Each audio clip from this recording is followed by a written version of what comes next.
The Tumescent method is a method where you don't have to have general or intramuscular anesthesia. It's using dilute anesthetic where we inject it in order to numb the areas that we're going to withdraw the fat from.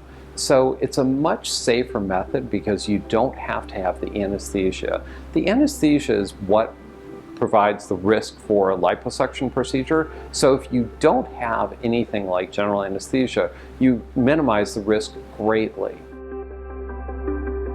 So cellulite isn't something that liposuction actually improves. In fact, liposuction may even make it a little bit worse. Now, there aren't treatments yet for cellulite that are improved when you do liposuction, but cellulite is something that we can treat with other methods, whether it's VeloShape or other treatments that are out there. When it comes to obesity or being overweight, liposuction is really not the best of treatments for it. Liposuction is for somebody who's close to their goal weight but not there. So maybe 10 or 15 pounds from their goal weight or 10 or 15% from their goal weight. So the nice thing about liposuction is that it gets you the rest of the way, but it's not meant to take you from where you're actually clinically overweight to where you're actually, at goal weight. The post-operative healing for liposuction is much easier than what you would imagine. I still think it's important to be very careful, such as don't drive home, which I think most people realize. Don't drive home on the day of the surgery, and make sure that you have somebody to observe you for the rest of the day after surgery. It's also important just to take it easy that day of surgery. When you do your first dressing change, you really need to be observed for that.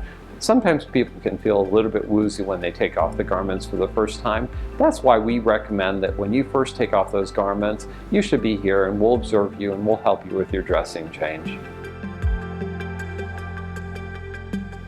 It's always important to have realistic expectations with liposuction. Liposuction isn't meant to make you look perfect. It's going to make you look better and it's going to make you look more in shape. But generally speaking, you're going to have potentially some rippling after it. You're going to have some irregularities. But the goal is that we can take out fat from areas that is unwanted fat, make you look better. And it's for people who've tried everything and it still doesn't work. Liposuction tends to have long-lasting results. I've had people who've been out of liposuction for 20 years or more and they still have retained their results. That's the neat thing about liposuction. Once that fat is gone, it's generally gone. I think that most people that do liposuction have great results as long as they stay at goal weight.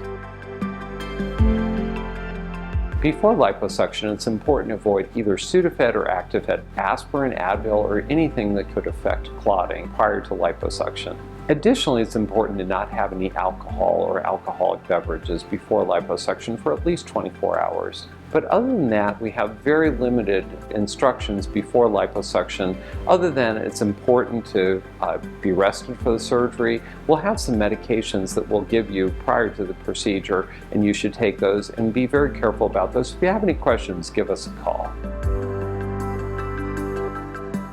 Generally speaking, pain and scarring are rare, but I think that we have a couple of times people that have some pain or discomfort after the procedure. If there's too much, you should give us a call. As far as scarring goes, where the cannula enters, there can be a little bit of scarring, but generally speaking, if we take care of those, put polysporin and bandages on them, they heal up very nicely over the next 3 to 6 months after surgery.